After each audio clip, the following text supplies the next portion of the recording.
ഹരേ കൃഷ്ണ. എല്ലാ ഭക്തജനങ്ങൾക്കും സ്വാഗതം. ഇപ്പോൾ ഈ ലൈവിൽ വരാൻ ഒരു കാരണമുണ്ട്. നമ്മുടെ അയോധ്യയിൽ ശ്രീരാമസ്വാമിയുടെ ക്ഷേത്രം ഇനോഗ്രേറ്റ് ചെയ്തു, പ്രാണപ്രതിഷ്ഠ നടന്നു. എന്നാൽ അതിനെക്കുറിച്ച് നമ്മുടെ സത്സംഗം കാണുന്ന കുറേ ഭക്തർ കുറേ സംശയങ്ങൾ പ്രകടിപ്പിച്ചിരുന്നു. കാരണം നമ്മുടെ നാട്ടിലും മറ്റ് സംസ്ഥാനങ്ങളിലും ഇതിനെക്കുറിച്ച് പല പല കൺഫ്യൂഷൻസ് വരുന്നുണ്ട്. ആ കൺഫ്യൂഷനെയൊക്കെ ആധികാരികമായിട്ടുള്ള ഗുരുശിഷ്യ പരമ്പരയിലൂടെ അടിയന് ലഭിച്ച അറിവുകളുടെ അടിസ്ഥാനത്തിൽ നമുക്കൊന്ന് ചർച്ച ചെയ്യാം എന്ന് വിചാരിക്കുന്നു. അന്നേരം ഇന്നത്തെ ഈ ടോപ്പിക്കിൽ നമ്മൾ പല പല വിഷയങ്ങൾ ചർച്ച ചെയ്യും. അന്നേരം ഫസ്റ്റ് ഓഫ് ഓൾ ആദ്യത്തെ ചോദ്യം, PM നരേന്ദ്രമോദി സാർ അദ്ദേഹമാണോ പ്രാണപ്രതിഷ്ഠ ചെയ്തത്? ഒരു തന്ത്രിയല്ലേ പ്രാണപ്രതിഷ്ഠ ചെയ്യേണ്ടത്? ഇതാണ് ഒരു സംശയം. രണ്ടാമത്, ക്ഷേത്രം അപൂർണമാണ്. അപൂർണമായിട്ടുള്ളൊരു ക്ഷേത്രം എങ്ങനെയാണ് ഇനോഗ്രേറ്റ് ചെയ്യാൻ കഴിയുക? ഈ രണ്ട് പ്രധാന ചോദ്യങ്ങളാണ്. പിന്നെ ഈ ഇനോഗ്രേറ്റ് ചെയ്ത ഈ ക്ഷേത്രത്തിൽ പല പല വ്യക്തികളും ക്ഷേത്ര ഉദ്ഘാടന ചടങ്ങുകളിൽ പങ്കെടുത്തിട്ടില്ല. ശങ്കരാചാര്യരുടെ പരമ്പരയിലുള്ള 4 മഠങ്ങളെ പ്രതിനിധീകരിച്ചിട്ടുള്ള മഠാധിപതികൾ പങ്കെടുത്തിട്ടില്ല. അവർ അതിനായിട്ട് പറയുന്ന കാരണം ക്ഷേത്രം അപൂർണമായിരുന്നു, അപൂർണമായിട്ടുള്ളൊരു ക്ഷേത്രം ഉദ്ഘാടനം ചെയ്യാൻ കഴിയില്ല എന്നുള്ള വളരെ കോൺട്രവേഴ്ഷ്യൽ രീതിയിലാണ് അവരത് പറഞ്ഞത്. അന്നേരം ഈ ഒരു ഡിസ്കഷനിൽ നമ്മൾ രാഷ്ട്രീയം മാറ്റിവെക്കുന്നു. രാഷ്ട്രീയപരമായിട്ടൊരു ചർച്ച ഇതിലില്ല. ഞാൻ ഒരു പാർട്ടിയെയും അനുകൂലിക്കുകയോ പ്രതികൂലിക്കുകയോ ചെയ്യുകയല്ല. ശാസ്ത്രത്തിൻ്റെ അടിസ്ഥാനത്തിൽ നമുക്കിതെങ്ങനെ മനസ്സിലാക്കാൻ കഴിയും? ഇനി ശാസ്ത്രത്തിൻ്റെ അടിസ്ഥാനത്തിൽ ഞാൻ ശ്ലോകങ്ങൾ ഉദ്ധരിക്കുന്നതുമില്ല. കാരണം നമ്മൾ സാധാരണ മനുഷ്യർക്ക് മനസ്സിലാവുന്ന ഭാഷയിൽ വളരെ ലോജിക്കലി ഞാൻ ഇതിനെക്കുറിച്ച് ചർച്ച ചെയ്യാൻ ശ്രമിക്കുകയാണ്. അന്നേരം ആദ്യത്തെ എല്ലാവരെയും കൺഫ്യൂസ് ചെയ്യിപ്പിക്കുന്ന ഒരു സംശയം, പ്രാണപ്രതിഷ്ഠ പ്രധാനമന്ത്രി എങ്ങനെ ചെയ്തു? തന്ത്രിയല്ലേ ചെയ്യേണ്ടത്? അന്നേരം തീർച്ചയായിട്ടും പ്രാണപ്രതിഷ്ഠ ചെയ്യണമെങ്കിൽ അതിൻ്റേതായിട്ടുള്ള അറിവുള്ള ഒരു വ്യക്തി തന്നെയാണ് ചെയ്യേണ്ടത്. പ്രാണപ്രതിഷ്ഠ ചെയ്യാൻ അധികാരമുള്ള വ്യക്തി എന്ന് പറഞ്ഞാൽ പൂജാരി. പൂജാരി എന്ന് പറഞ്ഞാൽ ബ്രാഹ്മണ കുലത്തിൽ ജനിച്ചാൽ മാത്രം പോരാ, ബ്രാഹ്മണ്യ കർമ്മങ്ങൾ ചെയ്യുന്ന വ്യക്തികൾ, ബ്രാഹ്മണനായിട്ട് ജീവിക്കുന്ന വ്യക്തികൾ, അതാണ് പൊതുവെ. പിന്നെ ഓരോ ക്ഷേത്രത്തിനും പരമ്പരാഗതമായിട്ടുള്ള ഒരു അധികാരം ലഭിച്ചിട്ടുണ്ട്.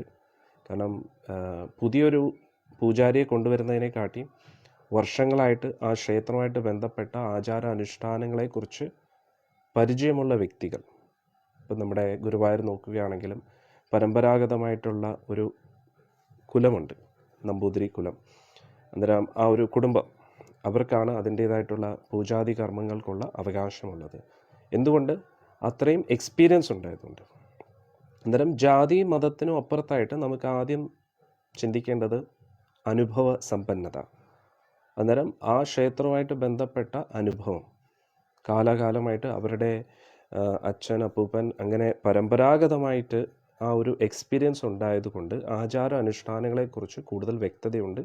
പക്ഷെ അതേ സമയത്ത് ശാസ്ത്രവും നോക്കണം, പൂജാതി കർമ്മങ്ങളുടെ ആ ഒരു സിസ്റ്റമൊക്കെ പഠിക്കണം. അങ്ങനെ കുറേ കാര്യങ്ങളുണ്ട്. ആ കുലത്തിൽ ജനിച്ചത് കൊണ്ട് മാത്രം ആ ക്ഷേത്രത്തെക്കുറിച്ചുള്ള കാര്യങ്ങൾ അറിയാം എന്ന് നമുക്ക് വിചാരിക്കാൻ കഴിയില്ല. അനുഭവ സമ്പന്നത വേണം.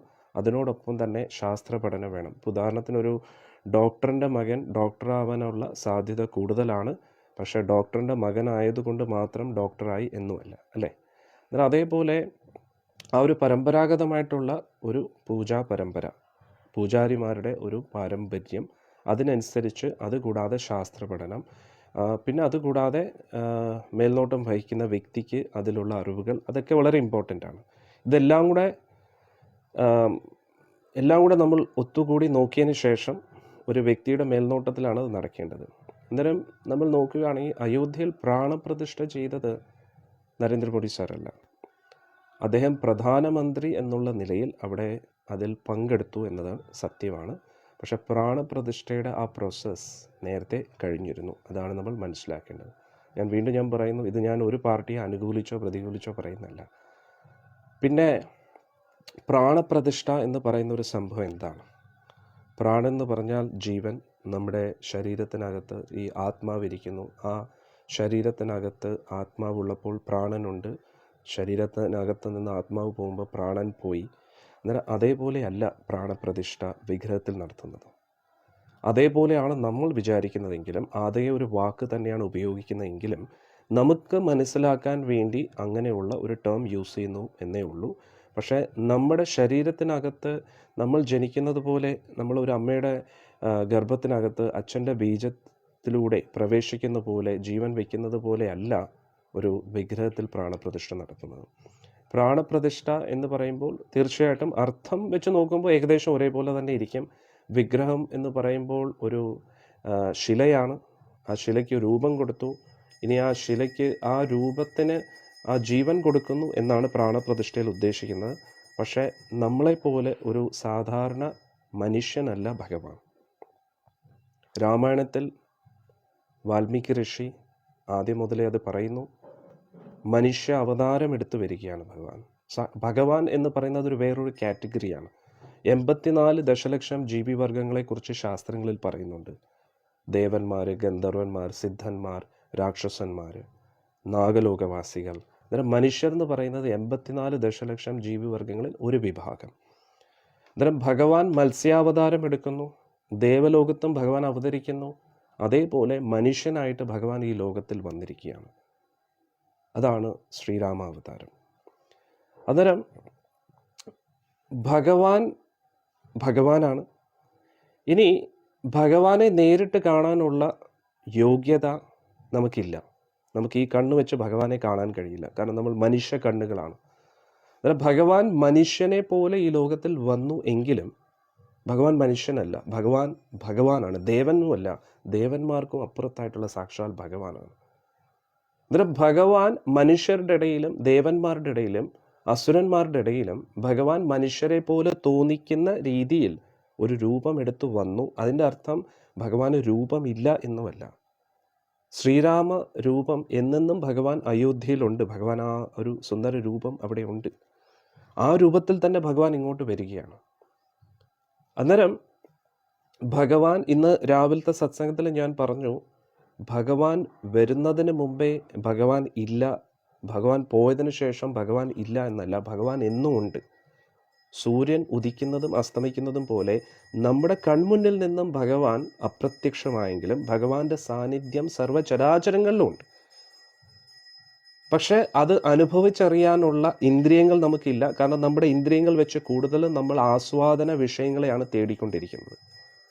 അങ്ങനെ ആസ്വാദന ത്വര നിറഞ്ഞ കണ്ണുകൾ കൊണ്ട് നമ്മൾ നോക്കുമ്പോൾ നമുക്കൊരിക്കലും ഭഗവാനെ കാണാൻ കഴിയില്ല. ഭഗവാൻ പരിശുദ്ധനാണ്. അദ്ദേഹത്തിൻ്റെ നാമം ജപിക്കുമ്പോൾ തന്നെ നമ്മൾ ശുദ്ധമാകുന്നു. അന്നേരം ആ പരിശുദ്ധമായിട്ടുള്ള ഭഗവാനെ കാണാനുള്ള യോഗ്യത, കഴിവ് ഈ കണ്ണിനില്ല. അതുകൊണ്ട് ഭഗവാൻ വിഗ്രഹരൂപത്തിൽ പ്രത്യേകിച്ച് ഈ കലിയുഗത്തിൽ നമ്മുടെ മുമ്പിൽ അവതരിക്കും. അന്നേരം പ്രാണപ്രതിഷ്ഠ, ആവാഹനം എന്ന് പറയുമ്പോൾ വിഗ്രഹത്തിന് ജീവൻ കൊടുക്കുന്നു എന്ന് നമ്മൾ ചിന്തിക്കുന്നു. പക്ഷെ യഥാർത്ഥത്തിൽ ഭഗവാനെ ക്ഷണിക്കുകയാണ്. അന്നേരം ആ ഒരു ക്ഷണം സ്വീകരിക്കണമോ സ്വീകരിക്കേണ്ടയോ എന്ന് തീരുമാനിക്കുന്നത് ഭഗവാനാണ്. ഇപ്പം എങ്ങനെയാണോ ഒരു ചടങ്ങ് നടക്കുമ്പോൾ അതിനെ ക്ഷണിക്കാനുള്ള ഒരു ഉത്തരവാദിത്വം ആ വീട്ടുകാർക്കുണ്ട്.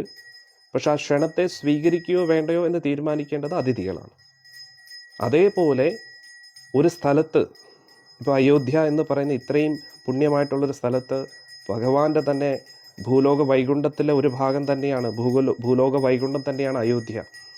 അവിടെ ഇരുന്നു കൊണ്ട് ഇത്രയും ഭക്തജനങ്ങൾ ഒത്തുകൂടി ഭഗവാനെ ക്ഷണിക്കുമ്പോൾ അവിടെ ആചാര അനുഷ്ഠാനങ്ങൾക്കും അപ്പുറത്തായിട്ട് ഭഗവാന്റെ ഒരു തീരുമാനമുണ്ട്. പിന്നെ പ്രാണപ്രതിഷ്ഠ വേണ്ടുന്നത് എവിടെയാണെന്ന് ചോദിച്ചു കഴിഞ്ഞാൽ വളരെ ഇമ്പോർട്ടൻ്റ് ആയി വരുന്നത്, ഭഗവാന്റെ സാന്നിധ്യം ഒട്ടുമില്ലാത്ത സ്ഥലത്ത് പുതിയൊരു വിഗ്രഹത്തെ സ്ഥാപിച്ച്, വിഗ്രഹം ഒരു ശില, അതും എങ്ങനെയാ, ചുമ്മാ കൊത്തിയെടുത്തൊരു കല്ലല്ല, ശാസ്ത്രാനുസൃതമായിട്ട് ഭഗവാന്റെ രൂപം എങ്ങനെയായിരിക്കണം, വിഗ്രഹരൂപത്തിൽ ശ്രീരാമൻ്റെ രൂപം എങ്ങനെ ഇരിക്കണം എന്നുള്ള ഒരു കണക്കനുസരിച്ച് കൊത്തിയെടുത്ത വിഗ്രഹത്തിൽ ആചാരാനുഷ്ഠാന പ്രകാരം ഭഗവാനെ അവിടെ സ്വീകരിക്കുമ്പോൾ ഭഗവാൻ ആ ക്ഷണത്തെ സ്വീകരിക്കുകയോ ഇല്ലാതെ ഇരിക്കും. ഇപ്പം ശബരി ഈ ഫ്രൂട്ട്സ് കടിച്ചിട്ടാണ് രാമന് കൊടുത്തത്. എന്നിട്ട് ആചാരാനുഷ്ഠാന പ്രകാരം നോക്കുമ്പോൾ ഭഗവാൻ അതൊരിക്കലും സ്വീകരിക്കാൻ പാടില്ല. കാരണം ഭഗവാനാണ്. അന്നേരം നമ്മുടെ കഴിച്ചിട്ടിൻ്റെ ഉച്ഛിഷ്ടം ഭഗവാൻ എങ്ങനെ കൊടുക്കാൻ പറ്റും? പക്ഷെ ഭഗവാൻ അവിടെ ആചാരാനുഷ്ഠാനത്തിനെ അല്ല നോക്കുന്നത്, ഭഗവാൻ ആ ഭക്തിയാണ് നോക്കുന്നത്. അന്നേരം ഇത് ഏത് പാർട്ടിക്കാരൻ ടെമ്പിൾ ഇനോഗ്രേറ്റ് ചെയ്തോ അല്ലയോ അതിനെക്കാട്ടി അപ്പുറത്തായിട്ട് അവിടെ ഇരിക്കുന്ന വ്യക്തി ഭഗവാൻ, അതിനാണ് നമ്മൾ പ്രാധാന്യത കൊടുക്കേണ്ടത്. ഒരു വിഭാഗം ആൾക്കാർ ഇതിനെ അനുകൂലിക്കുന്നു, അതായത് ഇത് നല്ല ഒരു നേട്ടമാണ്. ചില വിഭാഗത്തിലുള്ള ആൾക്കാർ പറയുന്നു ഇത് അനീതിയാണ് നടന്നിരിക്കുന്നത്, ഇതൊരു പൊളിറ്റിക്കൽ അജണ്ടയാണെന്ന് പറഞ്ഞ്. ഇത് രണ്ടിൽ നിന്ന് വ്യത്യസ്തമായിട്ട് നമ്മൾ ചിന്തിക്കാൻ പഠിക്കുക. ഇത് നടക്കുന്നത് അയോധ്യയിലാണ്. അത് എന്തിൻ്റെ പേരിലാണെങ്കിലും അല്ലെങ്കിലും അയോധ്യ എന്ന് പറയുന്ന സ്ഥലം ഭഗവാന്റെ നിത്യവാസ സ്ഥലമാണ്. അവിടെ ശ്രീരാമസ്വാമിയുടെ സാന്നിധ്യം എപ്പോഴുമുണ്ട്. അയോധ്യ എന്ന് പറഞ്ഞാൽ വൃന്ദാവനം എങ്ങനെയാണോ ഭഗവാന്റേത്, അതേപോലെ തന്നെ അയോധ്യ എന്ന് പറയുന്ന നിത്യ വൈകുണ്ഠമാണ്. അതൊരു പൊളിറ്റിക്കൽ അജണ്ടയുടെ പുറത്ത് നടന്നതാണെങ്കിലും അല്ലെങ്കിലും അവിടെ ശ്രീരാമസ്വാമിയുടെ സാന്നിധ്യം എപ്പോഴുമുണ്ട്. അവിടെ ഒരു ആചാര അനുഷ്ഠാനത്തിന് പ്രസക്തിയില്ല. കറക്റ്റ് നിയമമനുസരിച്ച് പൂജാതി കർമ്മങ്ങൾ നടന്നോ ഇല്ലയോ അതിനെക്കാട്ടി അപ്പുറത്തായിട്ട് ഭഗവാന്റെ സാന്നിധ്യം അവിടെ ഉണ്ട്. ഒരു തന്ത്രിക്ക് ആവാഹിച്ച് വിളിക്കാൻ പറ്റുന്നതല്ല ശ്രീരാമസ്വാമിയെ.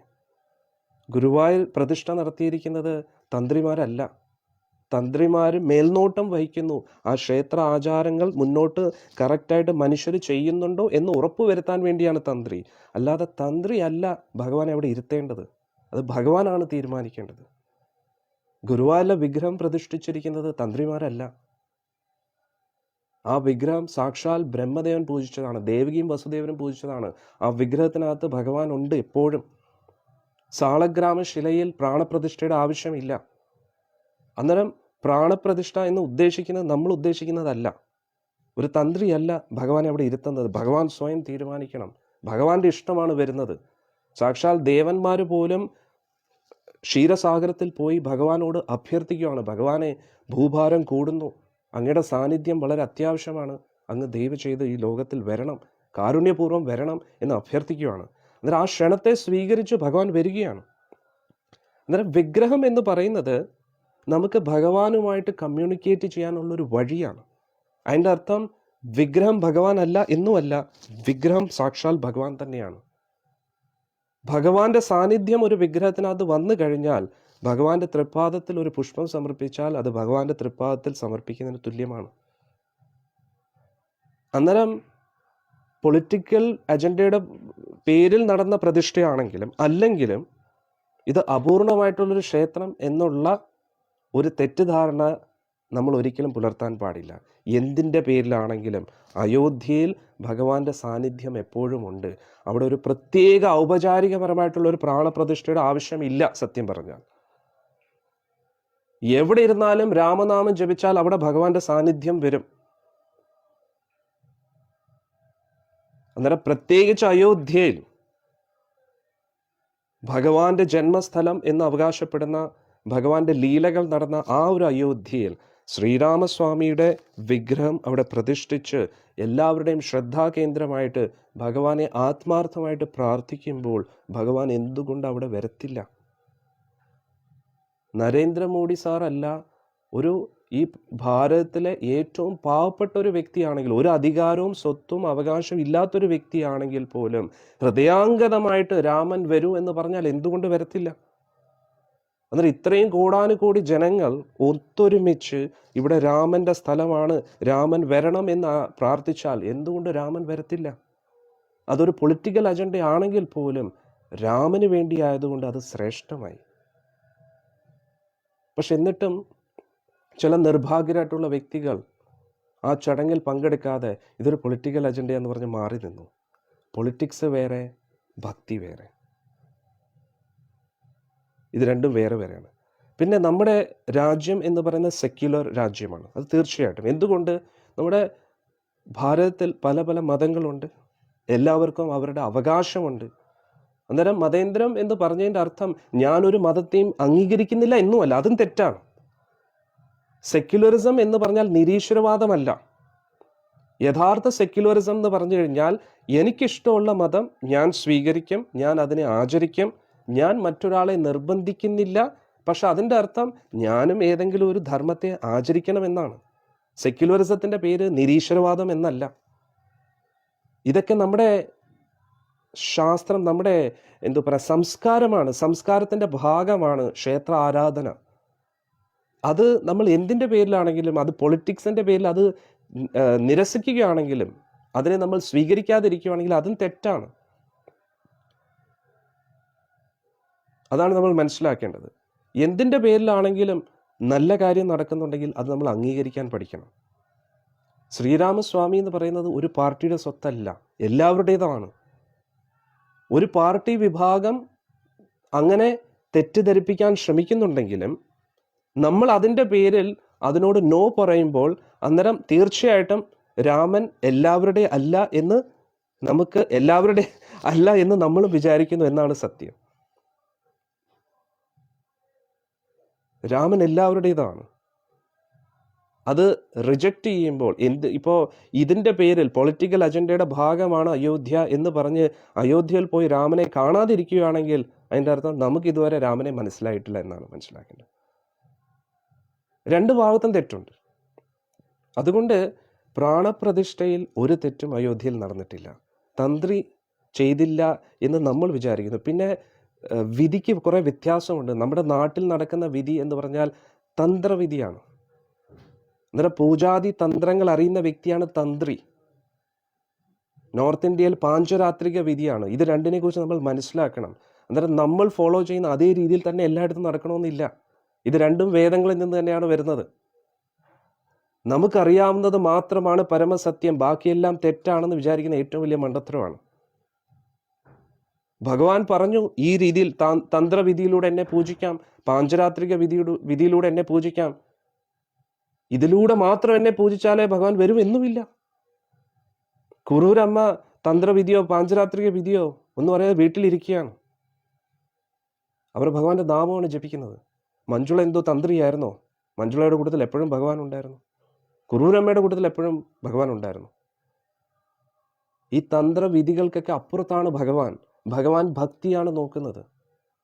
ശബരി തന്ത്രവിധി അനുസരിച്ച് ഒരു തന്ത്രി ആയതുകൊണ്ടാണോ ശ്രീരാമസ്വാമി ശബരിയെ കാണാൻ പോയത്? ഗുഹന്റെ ജാതി എന്ത് മതം? ഗുഹൻ ഒരു നമ്പൂതിരിയാണോ? ഗുഹന്റെ സ്നേഹം ഭഗവാൻ സ്വീകരിച്ചത്? ജടായുവിന്റെ ജാതി എന്താണ്?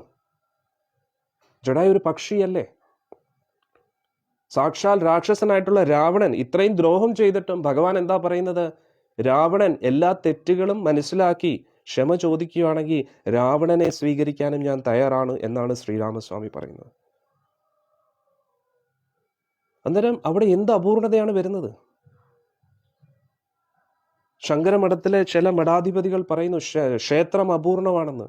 നല്ലൊരു കൊടിമരവും സ്ഥാപിച്ചു, കൊടിയും വെച്ചു, നല്ലൊരു ഗോപുരവും കണക്കനുസരിച്ച് വെച്ചു.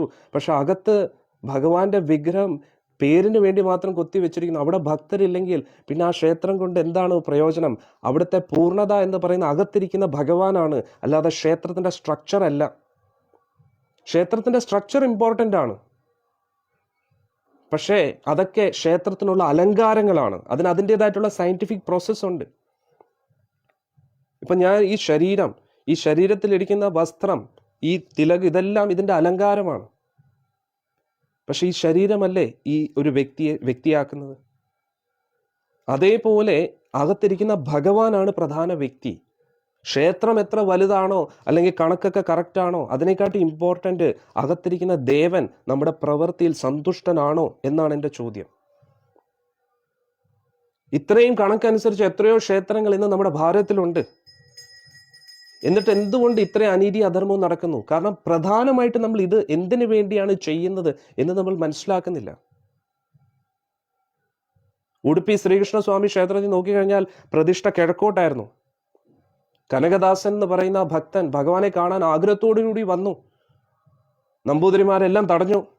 നമ്പൂതിരിമാരല്ല, അവിടുത്തെ ബ്രാഹ്മണന്മാർ. അന്നേരം ബ്രാഹ്മണർ തടഞ്ഞു. ഇവൻ എന്ത് യോഗ്യതയാണുള്ളത് ക്ഷേത്രത്തിൽ കയറാൻ എന്ന് പറഞ്ഞ് ചാട്ട വെച്ച് അടിച്ചു. അപ്പോൾ ഭഗവാന്റെ വിഗ്രഹം തിരിഞ്ഞു, നേരെ തിരിഞ്ഞു. എന്നിട്ട് കനകദാസന് ദർശനം കൊടുത്തു. എന്നിട്ട് പറഞ്ഞു, ഇന്ന് മുതൽ എല്ലാവരും എന്നെ കാണേണ്ടത് ഇതേ വാതിലിലൂടെയാണെന്ന് പറഞ്ഞു. അതുകൊണ്ട് ഭഗവാൻ ഈ ആചാര അനുഷ്ഠാനങ്ങൾക്കും അപ്പുറത്താണെന്ന് നമ്മൾ മനസ്സിലാക്കണം. ഒരു പൊളിറ്റിക്കൽ അജണ്ടയുടെ പുറത്ത് പ്രതിഷ്ഠ നടന്നു എന്ന് നമ്മളിൽ ചിലർ തെറ്റിദ്ധരിക്കുന്നുണ്ടെങ്കിലും അത് ഭഗവാന് വേണ്ടിയാകുമ്പോൾ അത് നല്ലത് തന്നെയാണ്.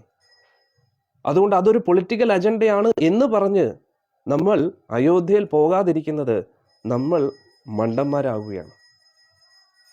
നല്ല കാര്യങ്ങൾ എന്തിൻ്റെ പേരിലാണെങ്കിലും അത് നല്ലത് തന്നെയാണ്. നമ്മൾ അത് റിജക്റ്റ് ചെയ്യുമ്പോൾ നമ്മളും അതിനെ രാഷ്ട്രീയമാക്കിക്കൊണ്ടിരിക്കുകയാണ്. ഈശ്വരൻ്റെ കാര്യങ്ങൾ അത് സെക്യുലറിസം എന്ന് പറഞ്ഞ് റിജക്റ്റ് ചെയ്യുമ്പോൾ അതും നമ്മൾ മണ്ടത്തരമാണ് കാണിക്കുന്നത്. റിലീജിയൻ, സെക്യുലറിസത്തിൻ്റെ യഥാർത്ഥ അർത്ഥം എന്ന് പറഞ്ഞു കഴിഞ്ഞാൽ റിലീജിയൻ ഒരു പേഴ്സണൽ കാര്യമാണെന്നാണ്. ആ പേഴ്സണൽ കാര്യം ഫോളോ ചെയ്യാനുള്ള അവകാശം എല്ലാവർക്കും ഉണ്ട്. എത്ര വലിയ മന്ത്രിയാണെങ്കിലും അവർക്കൊരു പേഴ്സണൽ ലൈഫുണ്ട്. മന്ത്രി എന്ന പേരിൽ പേഴ്സണൽ ലൈഫ് പാടില്ല എന്നല്ലല്ലോ. അതേപോലെ പേഴ്സണൽ ലൈഫിൽ പോലും റിലീജിയൻ ഫോളോ ചെയ്യാത്ത മന്ത്രിമാർ അല്ലെങ്കിൽ രാഷ്ട്രീയക്കാർ, അവർക്ക് സത്യം പറഞ്ഞാൽ മതേന്ദ്രം എന്താണ്, സെക്യുലറിസം എന്താണെന്ന് പോലും അറിയത്തില്ല. തീർച്ചയായിട്ടും റിലീജിയനെ ഒരിക്കലും രാഷ്ട്രീയമാക്കാൻ പാടില്ല. പക്ഷെ അതേ സമയത്ത് രാഷ്ട്രീയത്തിൻ്റെ പേരിൽ റിലീജിയനെ തിരസ്കരിക്കുന്നതും അതും തെറ്റാണ്. നിരസിക്കാൻ പാടില്ല. അതായത് സെക്യുലറിസം എന്ന് പറഞ്ഞു കഴിഞ്ഞാൽ ഒരു മതവും സ്വീകരിക്കാൻ പാടില്ല, അതും തെറ്റാണ്, അതും മണ്ടത്തരമാണ്.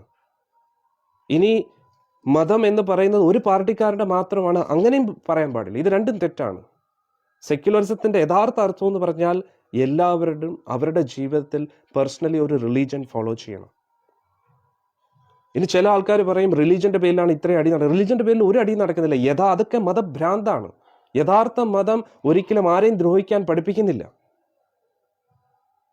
മതത്തെക്കുറിച്ചുള്ള തെറ്റിദ്ധാരണകൾ മൂലം കുറച്ചു പേർ തെറ്റ് ചെയ്യുന്നു എന്ന് പറഞ്ഞതിൻ്റെ അർത്ഥം അത് മതത്തിൻ്റെ പ്രശ്നമല്ല, മതത്തെക്കുറിച്ചുള്ള ശരിയായിട്ടുള്ള അറിവില്ലാത്തത് കൊണ്ടാണ്. കുറച്ചു പേർ തെറ്റ് ചെയ്യുന്നു എന്നതിൻ്റെ പേരിൽ നമ്മൾ മതത്തെ റിജക്റ്റ് ചെയ്യാൻ പാടില്ലല്ലോ.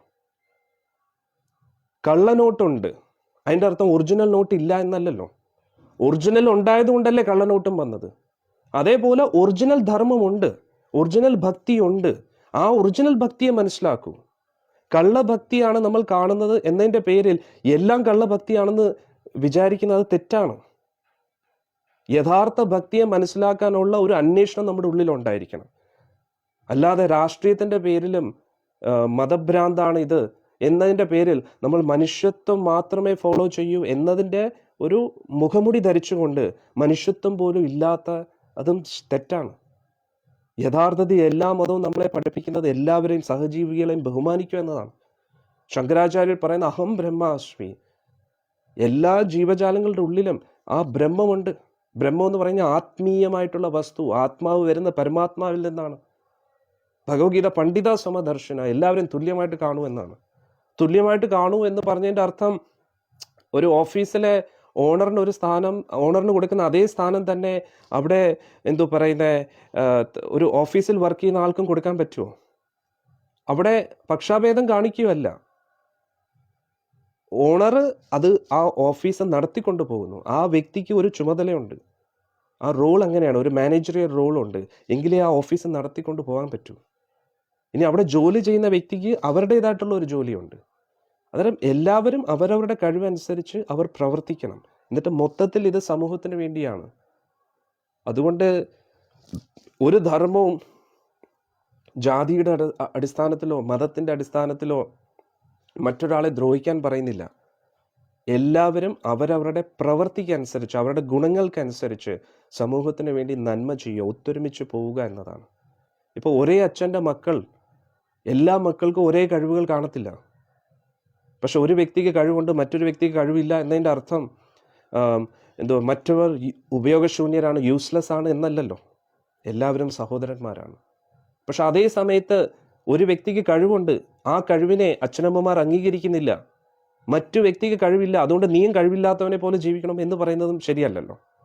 അതും പക്ഷാഭേദമല്ലേ? അതുകൊണ്ട് രാഷ്ട്രീയം എന്നും രാഷ്ട്രീയമാണ്. കാരണം രാഷ്ട്രീയത്തിന് ഒരേ ഒരു ലക്ഷ്യമേ ഉള്ളൂ, എങ്ങനെയെങ്കിലും ഭരണം പിടിച്ചടക്കുക എന്നത്. പക്ഷെ നമ്മൾ മനസ്സിലാക്കണം, ഏറ്റവും വലിയ യഥാർത്ഥ രാഷ്ട്രീയക്കാരെന്ന് പറയുന്നത് ശ്രീരാമസ്വാമിയാണ്. അദ്ദേഹത്തിൻ്റെ മുമ്പിൽ പ്രജകളെല്ലാം ഒരേപോലെയാണ്.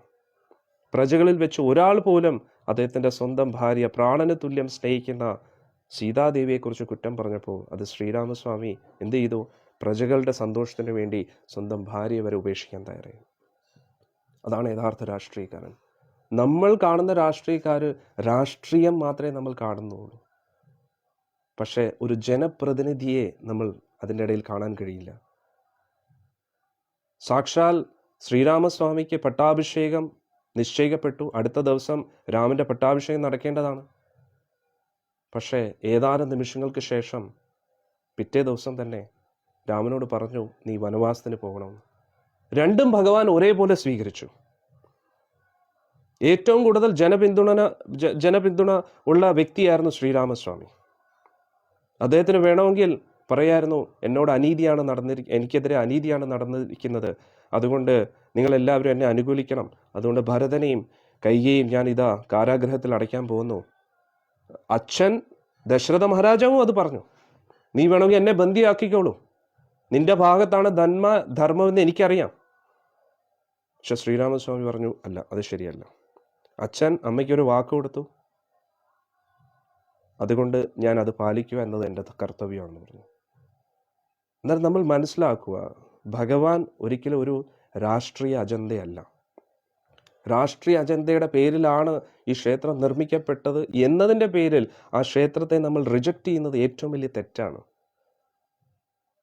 അതുകൊണ്ട് രണ്ടും തെറ്റാണ്. അതുകൊണ്ട് അത് ദയവ് ചെയ്ത് ഭക്തരെല്ലാവരും മനസ്സിലാക്കുക. അതുകൊണ്ട് നമ്മളെല്ലാവരും അയോധ്യയിൽ പോകണം. അവിടെ പ്രാണപ്രതിഷ്ഠ നടത്തിയിരിക്കുന്നത് ആധികാരികമായിട്ട് തന്നെയാണ്, ഒരു സംശയമില്ല. അയോധ്യയിൽ ഒരു പ്രാണപ്രതിഷ്ഠയുടെ ആവശ്യമില്ല. എവിടെ ഇരുന്നും നമ്മൾ രാമനാമം ജപിക്കുമ്പോൾ അവിടെ രാമൻ ഉണ്ടാകുമെങ്കിൽ അയോധ്യയിൽ എന്തുകൊണ്ട് രാമൻ വരത്തില്ല?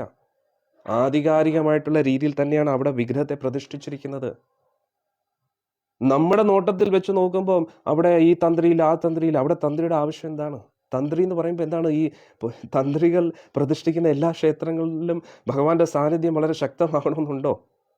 പ്രധാനപ്പെട്ട എല്ലാ ക്ഷേത്രങ്ങളും തന്ത്രികൾ പ്രതിഷ്ഠിച്ചതല്ല.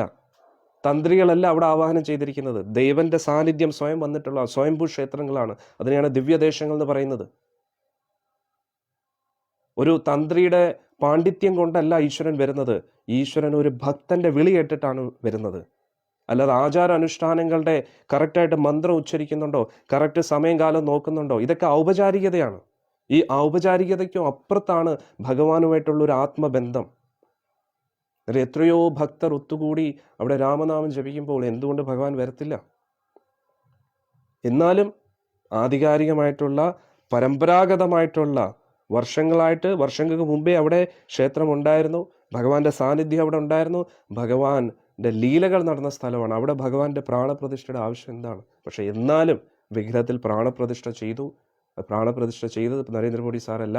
അദ്ദേഹം ആ പ്രാണപ്രതിഷ്ഠാ കർമ്മങ്ങൾക്ക് ഉണ്ടായിരുന്നു, അദ്ദേഹത്തിന്റെ സാന്നിധ്യം ഉണ്ടായിരുന്നു.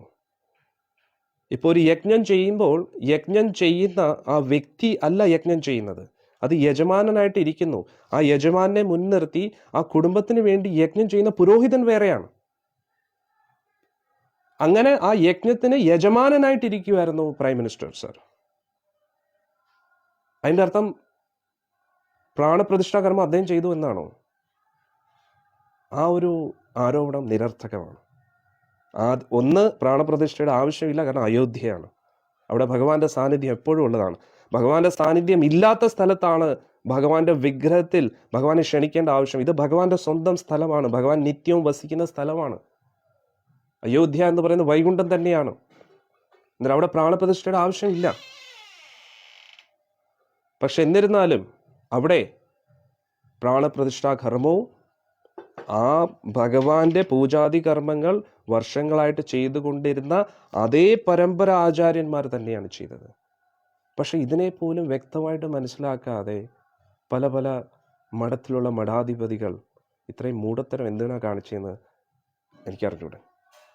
അവരാണോ രാഷ്ട്രീയം കളിക്കുന്നത് എന്ന് വരെ ചിന്തിച്ചു പോവുകയാണ്.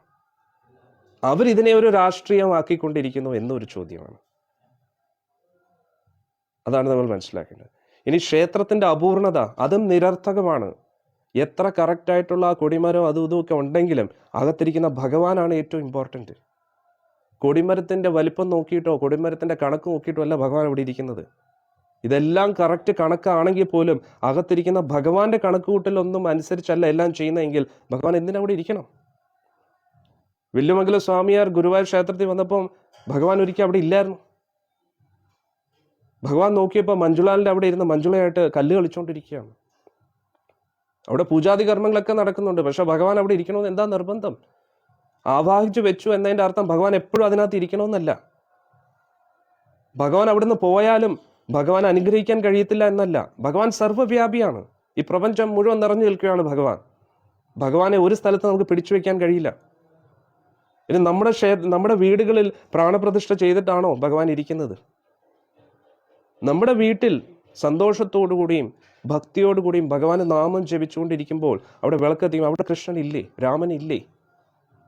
പ്രാണപ്രതിഷ്ഠ ആധികാരികമായിട്ടുള്ള ഒരു തന്ത്രി നമ്മൾ ചിന്തിക്കുന്ന രീതിയിൽ പ്രാണപ്രതിഷ്ഠ ചെയ്താലേ ഭഗവാൻ വീട്ടിലിരിക്കും എന്നാണോ? ഭഗവാനെ എവിടെ വെച്ചും ആരാണെങ്കിലും ഭക്തിയോടുകൂടി വിളിച്ചു കഴിഞ്ഞാൽ ഭഗവാൻ അവിടെ എത്തും. അന്നേരം ഈ ആചാര അനുഷ്ഠാനങ്ങൾക്കും അപ്പുറത്താണ് ഭഗവാന്റെ തീരുമാനം എന്ന് ദയവ് ചെയ്ത് എല്ലാവരും മനസ്സിലാക്കുക. ഹരേ കൃഷ്ണ, ജയ് ശ്രീറാം. ഈ ജയ് ശ്രീറാം ഒരു പാർട്ടിക്ക് വേണ്ടിയോ അല്ല, ഒരു പാർട്ടിക്ക് എതിരായിട്ടും അല്ല. രാമൻ നമ്മുടെ എല്ലാവരുടേതാണ്, ഒരു പാർട്ടിയുടെയും സ്വത്തല്ല. അതുകൊണ്ട് നമ്മൾ ജയ ശ്രീറാം പറഞ്ഞതുകൊണ്ട് നമ്മൾ ഒരു പാർട്ടിയുടെ വക്താവാകുന്നുമില്ല, ഒരു പാർട്ടിക്ക് എതിരും ആവുന്നില്ല. രാമൻ എല്ലാവരുടേതുമാണ്. അതാണ് നമ്മൾ മനസ്സിലാക്കേണ്ടത്. അല്ലാതെ ഇങ്ങനെയുള്ള തെറ്റിദ്ധാരണകൾ പ്രചരിപ്പിക്കുന്ന രാഷ്ട്രീയ അജണ്ടയ്ക്ക് നമ്മൾ കൂട്ടുനിൽക്കരുത്. നമ്മൾ മനസ്സിലാക്കുക, ശ്രീരാമൻ എല്ലാവരുടേതാണ്. അത് നമ്മൾ ഒരിക്കലും മറന്നുപോകരുത്. അയോധ്യ നമ്മുടേതാണ്. ഇനി അയോധ്യ എന്ന് പറയുന്ന UP-യിലാണ്, നമ്മൾ മലയാളികളാണ്, നമ്മൾ സൗത്ത് ഇന്ത്യൻസ് ആണ്. അതുകൊണ്ടും അതൊക്കെ മണ്ടൻ ചിന്താഗതികളാണ്. നമ്മൾ ഈ ജന്മത്തിൽ മലയാളികളായിട്ട് ജനിച്ചു. നമ്മൾ അടുത്ത ജന്മത്തിൽ ഏത് ജന്മമാണെന്ന് അറിയത്തില്ല, കഴിഞ്ഞ ജന്മത്തിൽ ഏതാണെന്നും അറിയത്തില്ല. മൃഗജന്മങ്ങൾ പോലും ചിലപ്പോൾ നമ്മൾ എടുക്കേണ്ടി വരും. രാമൻ എല്ലാവരുടേതുമാണ്. അതാണ് നമ്മൾ മനസ്സിലാക്കേണ്ടത്. അന്നേരം ഈ ശരീരം, നമ്മുടെ നാട്, ഇതിനൊക്കെ അപ്പുറത്തായിട്ട് ഈ പ്രപഞ്ചം മുഴുവൻ ഭഗവാന്റേതാണ്. അതുകൊണ്ട് പ്രത്യേക കാലയളവിൽ ഭഗവാൻ ദേശകാലം സാഹചര്യം അനുസരിച്ച് ഓരോരോ രൂപങ്ങൾ എടുക്കുന്നു, ഓരോരോ വേഷമെടുത്ത് വരുന്നു. അതിൻ്റെ അർത്ഥം ഭഗവാൻ ആ സ്ഥലത്തിൻ്റെ മാത്രമാണെന്നല്ല. ഭഗവാൻ ജഗന്നാഥനാണ്. ജഗന്നാഥൻ എന്ന് പറഞ്ഞാൽ ജഗത്തിൻ്റെ മുഴുവൻ നാഥൻ. അതാണ് നമ്മൾ മനസ്സിലാക്കേണ്ടത്. ഒരു മന്ത്രി ഒരു പ്രദേശം ഭരിക്കുന്നു എന്നതിൻ്റെ അർത്ഥം ആ പ്രദേശം മൊത്തം അദ്ദേഹത്തിൻ്റെ അല്ലേ? ആ വ്യക്തി ഭരിക്കേണ്ടതല്ലേ? അദ്ദേഹം ചിലപ്പോൾ ആ സംസ്ഥാനത്തിലെ ഏതെങ്കിലും ഒരു സ്ഥലത്തിൽ നിന്നായിരിക്കും വരുന്നത്.